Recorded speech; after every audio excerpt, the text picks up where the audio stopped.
আসসালামু আলাইকুম ওয়া রাহমাতুল্লাহি তাআলা ওয়া বারাকাতুহু। আলহামদুলিল্লাহি রাব্বিল আলামিন ওয়াল আকিবাতু লিল মুত্তাকিন ওয়াসসালাতু ওয়াসসালামু আলা আশরাফিল আমবিয়া ওয়াল মুরসালিন। আম্মা বা'দ। সুপ্রিয় দর্শক ও শ্রোতাবিন্দু, যে যেখান থেকে দেখছেন সবাইকে জানাই আন্তরিক শুভেচ্ছা ও অভিনন্দন। আজকে আলোচনা করব রমজানের প্রথম দশকে সাদকাতুল ফিতর তথা ফিতরা আদায় করার বিধান কি। সাদকাতুল ফিতর শব্দটির নামকরণ করা হয়েছে সাওম ভঙ্গকে কেন্দ্র করে।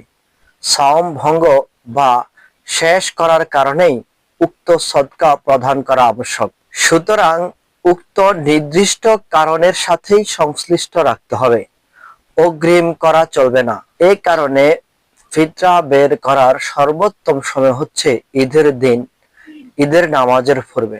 কিন্তু ঈদের একদিন বা 2 দিন আগে তা আদায় করা জায়েজ, কেননা এতে প্রদানকারী ও গ্রহণকারীর জন্য সহজতা রয়েছে। কিন্তু এর আগে বা পরে বের করার ব্যাপারে উলামায়ে কেরামগণের গ্রহণযোগ্য মত হচ্ছে তা জায়েজ নয়। এই ভিত্তিতে ফিতরা আদায় করার সময় দুইটি। 1 নম্বর হচ্ছে জায়েজ বা বৈধ সময়, তা হচ্ছে ঈদের 1 দিন বা 2 দিন আগে। 2 নম্বর হচ্ছে ফজিলতপূর্ণ বা উত্তম সময়, আর তা হচ্ছে ঈদের দিন ঈদের নামাজের পূর্বে, কিন্তু নামাজের পর পর্যন্ত দেরি করে আদায় করা হারাম।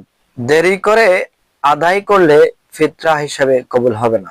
আবু দাউদ শরীফের হযরত ইবনে আব্বাস রাদিয়াল্লাহু তাআলা আনহু হতে বর্ণিত হাদিস, রাসূল করিম সাল্লাল্লাহু আলাইহি ওয়াসাল্লাম ইরশাদ করেন, মান আদ্দাহা ক্বাবলা সালাতি ফাহিয়া যাকাতান মাকবুলাতান ওয়া মান আদ্দাহা বা'দা সালাতি ফাহিয়া সাদাকাতুন মিনাস সাদাকাতি। ঈদের নামাজের পূর্বে যে উহা আদায় করে তা সদকা হিসাবে গ্রহণযোগ্য, আর যে ব্যক্তি নামাজের পর আদায় করবে তা তার জন্য একটি সাধারণ সদকা হিসেবে গণ্য হবে। এই হাদিস দ্বারা বুঝতে পারলাম যে সাদকাতুল ফিতর আদায় করার সর্বোত্তম সময় হচ্ছে যে ঈদের নামাজের পূর্বে।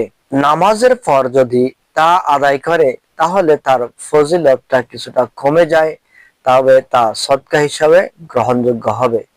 কিন্তু যদি দেরি করে আদায় করে তাহলে তা ফিতরা হিসেবে কবুল হবে না। কাজেই আমরা যারা সাদকাতুল ফিতর আদায় করব, আমরা চেষ্টা করব যে ঈদের 1 দিন বা 2 দিন আগে দেওয়ার, অথবা ঈদের দিন সর্বোত্তম সময় হচ্ছে ঈদের দিন ঈদের নামাজে যাওয়ার পূর্বে আদায় করা। আল্লাহ পাক রব্বুল আলামিন আমাদেরকে সাদকাতুল ফিতর যথাযথভাবে আদায় করার তৌফিক দান করুক। আমিন।